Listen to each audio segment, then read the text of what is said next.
Semua akan mengira itu hanya tugas biasa, dan tak seorang pun akan mencurigai maksudku. Apakah ini benar-benar jalan terbaik? Kadang kerajaan harus memilih jalan yang tak disukai. Bagaimana jika orang yang paling Anda hormati justru diam-diam sedang merencanakan kehancuran hidup Anda? Di balik kemegahan istana Kalianget, sebuah musyawarah rahasia sedang berlangsung. Bukan untuk menyelamatkan kerajaan, melainkan mencari cara memisahkan Jayaprana dari istri yang sangat dicintainya.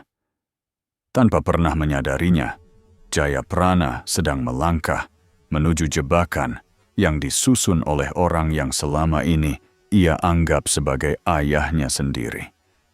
Dan malam itu, takdir tragis mereka mulai ditulis.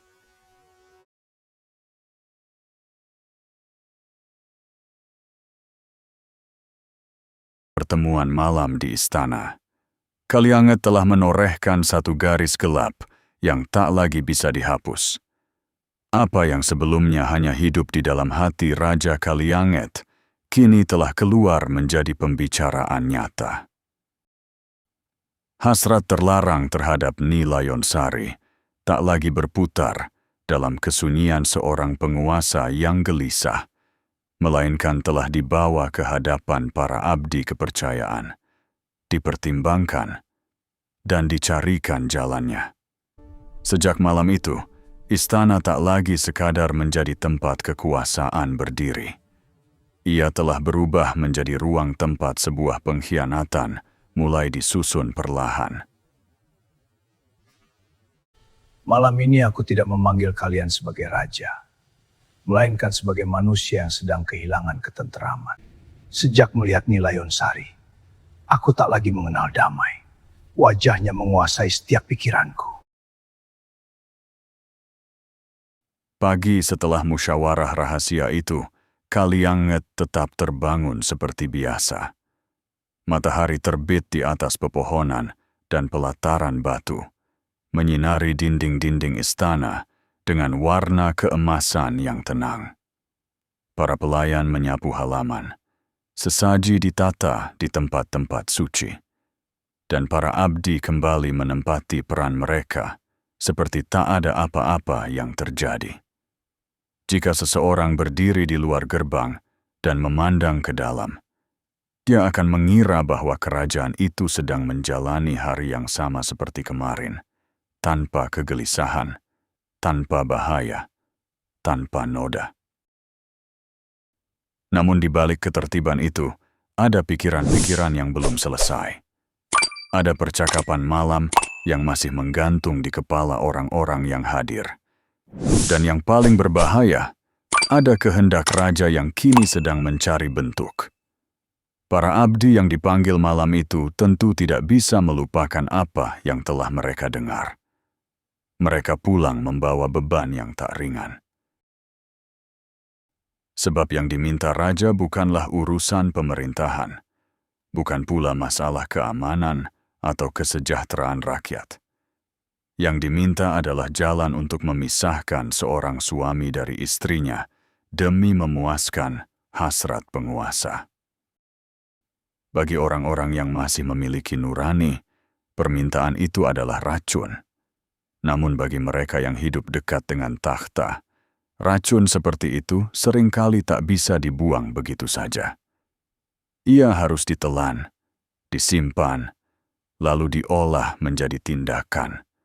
Entah karena takut, karena setia buta, atau karena tak tahu lagi bagaimana cara melawan. Sungguh permintaan Paduka Raja sangat berat bagi kita. Ini bukan perkara kerajaan. Hari-hari berikutnya, suasana di istana menjadi lebih tegang, meski ketegangan itu tersembunyi di balik wajah-wajah yang tertata. Raja Kalianget semakin gelisah karena tak ada solusi yang segera memuaskan hasratnya. Ia telah membuka isi hatinya, telah memanggil para abdi, telah meminta jalan. Tetapi Layonsari tetap berada di rumah Jayaprana, tetap menjadi istri sah pemuda itu. tetap tak tersentuh oleh keinginan raja. Sementara itu, setiap malam yang lewat hanya memperparah luka batin yang ia buat sendiri. Keinginan yang semula hanya berupa obsesi kini telah berubah menjadi dorongan yang tak sabar, seolah waktu sendiri sedang mengejeknya karena tak kunjung mampu merebut apa yang diinginkannya. Aku adalah raja. Tidak ada yang mustahil bagi seorang raja. Maka musyawarah pun kembali bergerak, kali ini dengan nada yang lebih berbahaya. Tak harus selalu dalam pertemuan besar yang resmi.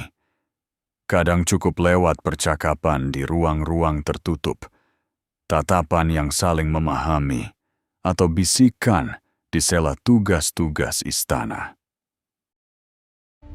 Kalau Jayaprana tetap di sini, Paduka tak akan pernah mendapatkan perempuan itu. Orang-orang yang telah mendengar isi hati raja mulai menimbang berbagai kemungkinan. Jika tujuan akhirnya adalah memisahkan Jayaprana dan Layonsari, maka jalan apa yang paling mungkin ditempuh? Jalan yang tak menimbulkan kecurigaan, tak langsung mencoreng nama raja, tetapi cukup efektif untuk menjauhkan Jayaprana dari istrinya. Dari sinilah musyawarah gelap itu mulai berkembang menjadi perburuan akal licik. Kita harus mencari cara tanpa membuat rakyat mencurigai raja. Ada usulan yang lahir dari rasa takut. Ada pula yang lahir dari kecerdikan yang dingin. Sebagian mungkin berpikir bahwa Jayaprana harus dibujuk, dialihkan, atau dikirim ke tempat lain untuk sementara. Sebagian lagi mungkin memahami bahwa Bukankah Jayaprana selalu patuh pada setiap titah? selama Jayaprana masih hidup dekat dengan Layonsari, raja tak akan pernah merasa aman. Maka solusi yang dicari tak lagi sekadar soal jarak, melainkan soal bagaimana membuat pemuda itu terlepas dari istrinya dengan cara yang tampak wajar. Semua pertimbangan itu bergerak di bawah satu bayang besar. Jangan sampai rakyat atau orang-orang istana melihat raja sebagai lelaki yang merebut istri anak asuhnya sendiri. Segala siasat harus dibungkus dengan alasan yang terlihat sah. Raja Kalianget mendengarkan semua kemungkinan itu dengan hati yang semakin keras. Jika pada awalnya ia masih tampak seperti orang yang bergulat antara keinginan dan rasa bersalah, kini keseimbangan itu mulai pecah. Rasa bersalah tidak benar-benar hilang, tetapi ia semakin lemah. Yang menguat justru keyakinan bahwa Jayaprana harus dipisahkan dari Layonsari dengan cara apapun. Kalau nurani menghalangiku, biarlah nurani itu yang kubungkam. Setiap usulan yang datang kini ditimbang bukan dari benar atau salahnya, melainkan dari seberapa besar peluangnya untuk berhasil. Dan itulah saat paling berbahaya dalam diri seorang penguasa. Ketika moral tak lagi menjadi penentu, ketika yang penting hanya hasil. Di tengah gelapnya musyawarah itu, satu gagasan mulai muncul lebih jelas daripada yang lain. Paduka, kirim saja Jayaprana menjalankan tugas kerajaan. Jayaprana harus dikirim jauh dari istana. Bukan sekadar berjalan-jalan. Bukan pula tugas ringan yang bisa diselesaikan dalam sehari atau 2 hari. Ia harus diberi tugas yang cukup besar, cukup penting, dan cukup jauh sehingga kepergiannya tampak masuk akal. Dengan begitu, Jayaprana akan meninggalkan rumah dan istrinya atas nama bakti kepada raja. Ia akan pergi bukan karena diusir, melainkan karena menaati titah. Dan ketika ia telah cukup jauh dari Kalianget, jalan untuk memisahkan dirinya dari Layon Sari akan terbuka lebih lebar. Jauhkan Jayaprana dari Kalianget agar aku lebih mudah mendekati Layon Sari. Gagasan itu terasa berbahaya justru karena kesederhanaannya. Jayaprana adalah pemuda yang setia. Selama ini ia tak pernah membantah titah raja. Jika Raja Kalianget memerintahkannya menjalankan tugas ke tempat jauh, hampir tak mungkin ia menolak. Apalagi Jayaprana selalu memandang raja sebagai orang tua dan pelindungnya. Semua akan mengira itu hanya tugas biasa, dan tak seorang pun akan mencurigai maksudku. Ketaatan yang selama ini menjadi kebajikan terbesar dalam dirinya, kini justru tampak seperti pintu yang paling mudah untuk menjerumuskannya ke dalam perangkap. Semakin dipikirkan, semakin kuat pula gagasan itu mengakar di benak orang-orang yang terlibat dalam musyawarah gelap. Mengirim Jayaprana pergi memberi banyak keuntungan bagi raja. Pertama, kepergian itu bisa dibungkus sebagai urusan kerajaan, sehingga tak menimbulkan kecurigaan. Kedua, jarak akan membuat Layon Sari terpisah dari suaminya. Ketiga, jika keadaan menghendaki langkah yang lebih kejam, maka jauh dari istana adalah tempat paling aman untuk melakukannya. Semua kemungkinan itu berdiri di balik satu gagasan yang tampak sederhana. Beri Jayaprana tugas, lalu jauhkan dia dari rumahnya. Jayaprana, jika raja memanggilmu, kau pasti akan berangkat, bukan? Titah beliau adalah kehormatan bagiku. Sementara rencana itu tumbuh di dalam istana, Jayaprana sendiri tak mencium sedikit pun bau bahaya yang sedang mengitarinya. Ia masih menjalani hidup sebagai pengantin baru dengan hati yang penuh syukur. Hari-harinya diisi oleh pekerjaan istana dan kehangatan rumah bersama Layon Sari. Setiap kali ia kembali dari tugas, ada rumah yang menunggunya, ada wajah istri yang menenangkan, dan ada perasaan damai yang selama ini tak pernah ia miliki semasa kecil. Ia percaya bahwa hidupnya sedang berada di titik terbaik, bahwa raja masih menjadi pelindungnya, bahwa istana tetap menjadi tempat ia mengabdi dengan setia. Ia tak tahu bahwa justru di tempat yang paling ia hormati itulah nasib buruk sedang ditulis untuknya. Layon Sari pun hidup dalam ketenangan yang sama. Sebagai istri muda, ia menikmati hari-hari bersama Jayaprana dengan kepolosan dan cinta yang bersih.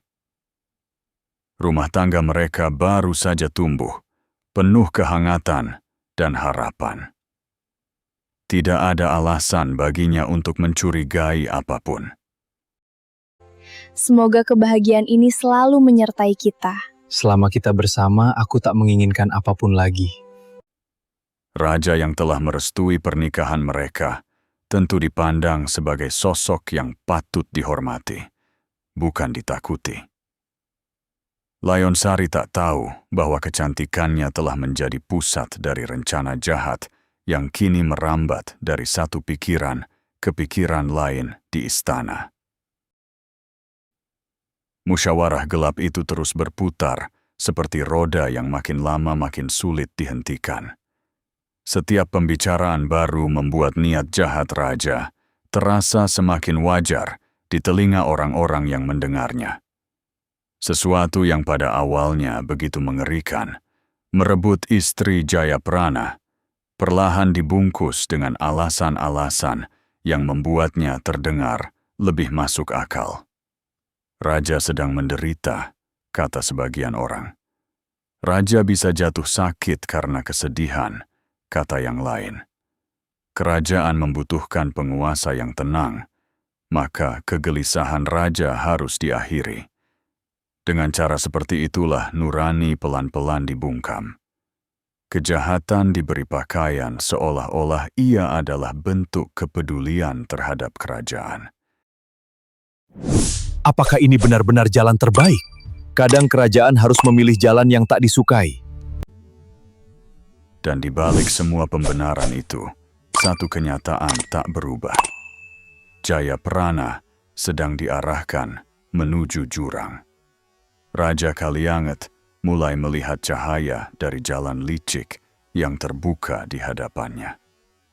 Jika Jayaprana dikirim jauh, maka langkah berikutnya akan lebih mudah ditentukan. Mungkin cukup dipisahkan sementara. Mungkin dipermalukan.